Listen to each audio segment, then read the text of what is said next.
At the edge of South America, a small yet resilient nation stands as a testament to the strength of its people, Uruguay. Nestled between two giants, Argentina and Brazil, Uruguay has carved its path through turbulent wars, foreign invasions, and political upheaval to become a beacon of democratic values and social progress. But how did this tiny nation, with a population of only 3.5 million, find its identity amidst the chaos of 19th century South America? Uruguay's story begins in the early 1800s, a time when the region was caught in the fervor of revolutionary movements. In 1811, the quest for independence took root, not just in Uruguay, but across all of Latin America. Inspired by the upheaval caused by Spain's weakening empire, revolutionary leaders like José Artigas emerged as symbols of hope for those seeking to break free from colonial rule. But Uruguay's struggle wasn't just about fighting a distant monarchy. It was a battle between local factions vying for control, each with different visions for the new nation. The small region of the Banda Oriental, which would eventually become Uruguay, was a hotbed for these conflicting interests, with both Brazil and Argentina eyeing its fertile land. The conflict intensified over the years, especially as Brazil and Argentina fought for influence in the region. In 1825, the people of the Banda Oriental, led by Artigas' followers, declared their independence from Brazil, sparking the Cisplatine War between Brazil and the United Provinces of Rio de la Plata, now Argentina. Uruguay's fate hung in the balance. Though the war ended in 1828 with the creation of Uruguay as an independent state, the new country faced enormous challenges. In the years that followed, Uruguay became embroiled in what is known as the Guerra Grande, or the Great War, a series of civil wars fought between two main factions, the Colorados, liberals, and the Blancos, conservatives. The war would drag on for decades, with both sides receiving foreign aid from their respective neighbors, Argentina and Brazil. By the mid-19th century, Uruguay's government had stabilized, and the country began to search for its place on the global stage. The Colorados, the victorious party of the Guerra Grande, implemented a series of reforms that helped modernize the country. They promoted education, expanded the economy, and established a progressive constitution. Uruguay became one of the first nations in the world to guarantee universal suffrage for men, long before many of its neighbors. The development of the country's political system was deeply influenced by the ideas of democracy, social welfare, and liberty that had sparked Uruguay's independence. Yet, despite its forward-thinking reforms, the nation remained vulnerable to external pressures. As the 19th century came to a close, Uruguay found itself increasingly caught between the growing influence of Argentina and Brazil, both of which saw the country as a strategic pawn. The 20th century brought both promise and hardship for Uruguay. In the early decades, Uruguay was heralded as the Switzerland of South America due to its stable democracy and high living standards. The country's robust welfare system, universal education, and progressive policies attracted international attention. It became a haven for workers' rights and labor movements, often seen as a model for other Latin American nations. However, the prosperity of the early 1900s didn't last. In the 1970s, Uruguay's political system was rocked by the rise of left-wing insurgencies and a military dictatorship that took control in 1973. The brutal regime cracked down on opposition, and the country faced widespread violence and human rights abuses. The era of dictatorship, which lasted until 1985, left deep scars on the national psyche. With the return of democracy in 1985, Uruguay slowly began to heal from the wounds of its dark past. The nation's commitment to human rights and social justice was evident as it worked through a process of reconciliation. In the years following the dictatorship, Uruguay embraced a new era of democracy, stability, and economic growth. The country's first peaceful transfer of power between political parties became a symbol of the resilience of its democratic institutions. In the 21st century, Uruguay earned global recognition for its progressive policies, becoming the first country in the world to legalize marijuana in 2013, and taking bold steps toward environmental sustainability and social equality. Today, Uruguay stands as one of the most liberal, socially conscious nations in Latin America. The story of Uruguay is one of resilience, struggle, and transformation. From its turbulent wars for independence to its emergence as a progressive nation, Uruguay's journey has been one of perseverance and hope. In the face of enormous challenges, Uruguay carved out its unique identity, one based on democracy, human rights, and equality. As Uruguay looks toward the future, it stands as an example for the world of how a small country can overcome adversity and thrive, offering a model of governance, social welfare, and personal freedom. Its history is not just a testament to the strength of its people, but also a reminder that even the smallest of nations can leave a significant footprint on the world stage. Thank you for joining us on this journey through Uruguay's extraordinary history. If you enjoyed this story, be sure to subscribe to Footprints of History for more fascinating tales from the past. From the birth of nations to the triumphs of human spirit, we'll continue to uncover the footprints that shaped our world. See you next time.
Illiteracy in Uruguay than in any other country south of the United States.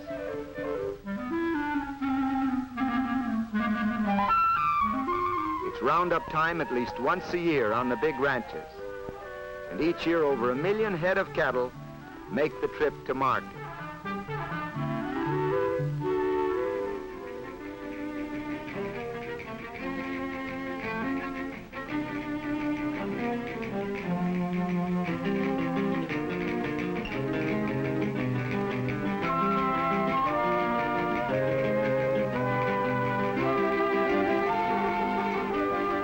On the outskirts of Montevideo is the largest cattle market in the world. Unlike our stockyards, there are no fenced-in enclosures.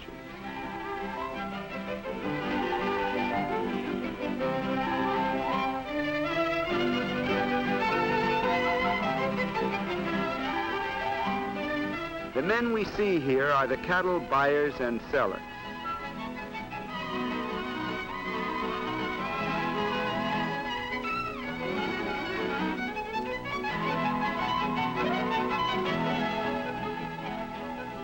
The leaner animals go to the saladero, where their meat is salted.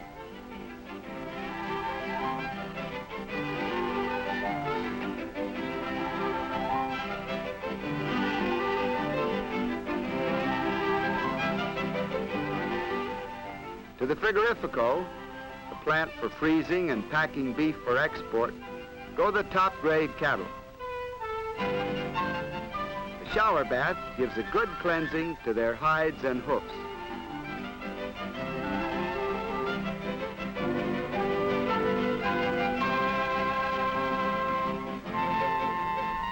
So here in full swing is Uruguay's other major industry.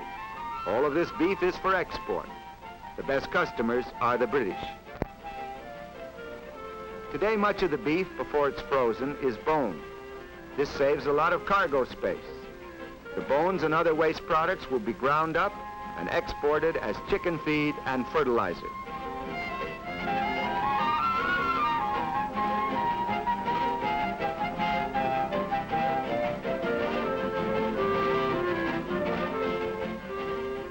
Barn markets for its meat products and its wool, good harbors and easy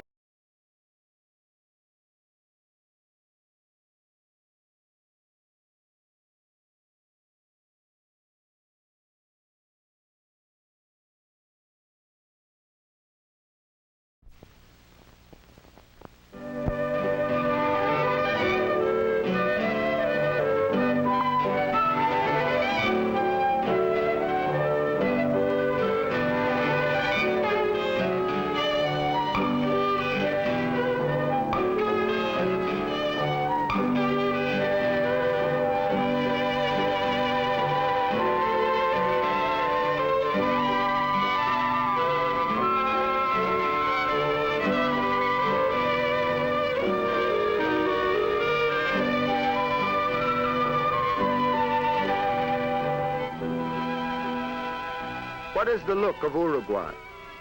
It meets the eye placidly, comfortably, as if it were made partly of Ohio, partly of our western cattle and sheep country.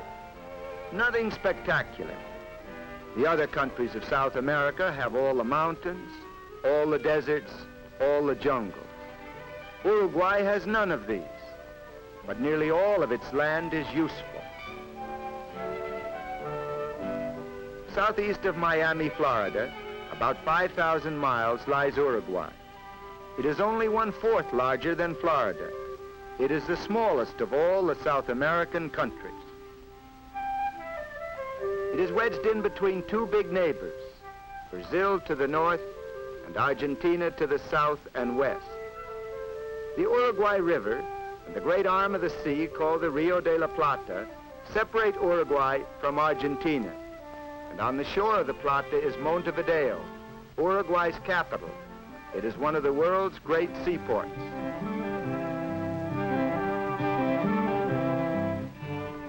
Montevideo is modern. It is 100 years younger than New York or Boston. There are few reminders of colonial days in Montevideo, but plenty of evidence that this is the chief city of a dynamic and progressive country. Of Uruguay's 2 million people, about 1/3 live here in the capital.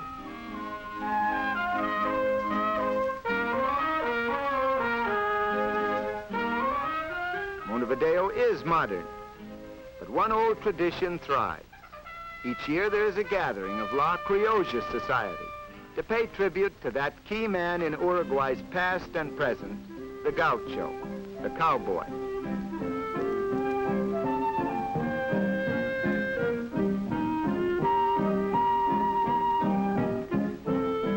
These are cattlemen. Some are ranch owners or executives. Some are workers from the ranches. The whole affair is the city's tribute to the countryside, on which it so greatly depends. For in Uruguay, as truly as in Argentina, the gaucho is the symbol of an important part of the nation's life.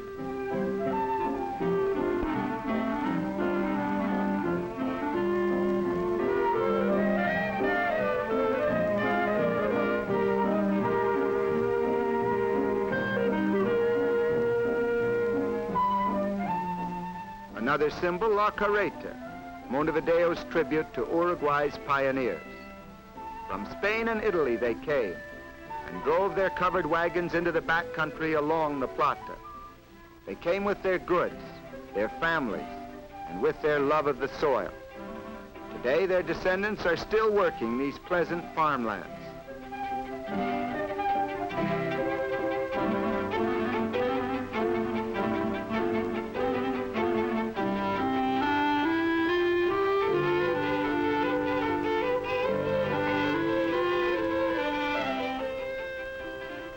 Introduction of modern methods has enabled Uruguay to increase its agricultural output.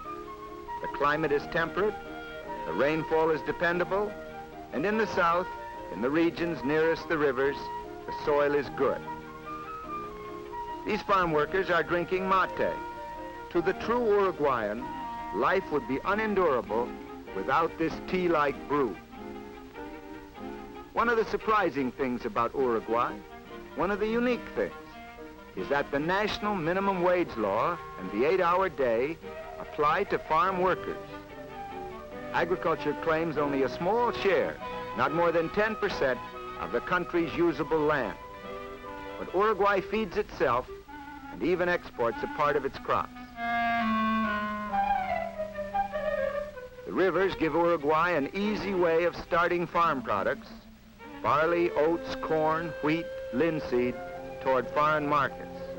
But the total is small compared to the export of wool, meats, and hides.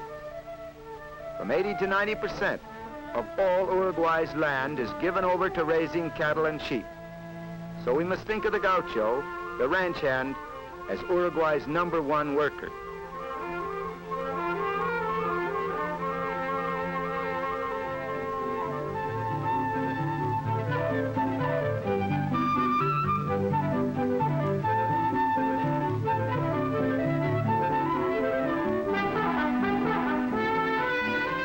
Cowboy of Texas or Wyoming has his equal anywhere. It is here in the South American cattle country. The gauchos have a long record, too, for there have been cattle on the plains of Uruguay for hundreds of years.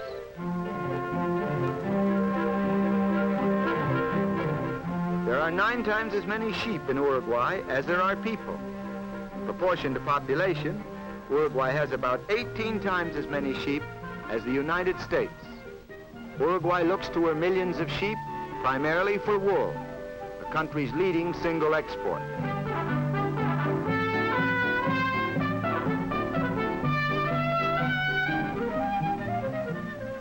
The state-controlled school system reaches every child, even those in the rural areas.